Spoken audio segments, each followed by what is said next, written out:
Betting యాప్లను ప్రోత్సహించిన పలువురు సినీ ప్రముఖులకు చిక్కులెదురవుతున్నాయి. రానా దగ్గుబాటి, విజయ్ దేవరకొండ వంటి స్టార్ హీరోలతో పాటు ప్రకాష్ రాజ్, మంచులక్ష్మి తదితర ప్రముఖులు 25 మందికి నోటీసులు, యూట్యూబర్లపై మియాపూర్ పోలీసులు కేసు నమోదు చేశారు. ఈ మేరకు మియాపూర్కు చెందిన ప్రమోద్ శర్మ అనే వ్యక్తి ఫిర్యాదు చేయడంతో పోలీసులు చర్యలు తీసుకున్నారు.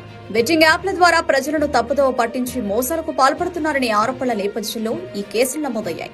ఈ యాప్లను కొందరు సినీ తారలు, సోషల్ మీడియా ఇన్ఫ్లుయెన్సర్లు భారీగా ప్రమోట్ చేయడంతో చాలా మంది వీటి బారిన పడ్డారని ఫిర్యాదులో పేర్కొన్నారు. పోలీసులు కేసు నమోదు చేసిన వారిలో ప్రముఖంగా రానా దగ్గుబాటి, విజయ్ దేవరకొండ, ప్రకాష్ రాజ్, మంచులక్ష్మి, ప్రణీత ఉన్నారు. వీరితో పాటు బుల్లితెరపై తమకంటూ ప్రత్యేక గుర్తింపు తెచ్చుకున్న శ్రీముఖి, రీతు చౌదరి, యాంకర్ శ్యామల, నీతు అగర్వాల్, విష్ణుప్రియ, వర్షిణి, అనన్య నాగళ్ల, సిరి హనుమంతు, వసంత కృష్ణన్, శోభా శెట్టి, అమృత చౌదరి, నయని పావని, నేహా పఠాన్, పద్మావతి, పండు కూడా ఉన్నారు. యూట్యూబ్ లో తమకంటూ ప్రత్యేక ఫాలోయింగ్ సంపాదించుకున్న ఇమ్రాన్ ఖాన్, హర్ష సాయి, భయ్యా సన్నీ యాదవ్, టేస్టీ తేజ, బండారు సుప్రీత కూడా ఈ కేసులో నిందితులుగా ఉన్నారు. ప్రస్తుతం ఈ కేసుపై మియాపూర్ పోలీసులు దర్యాప్తు చేస్తున్నారు.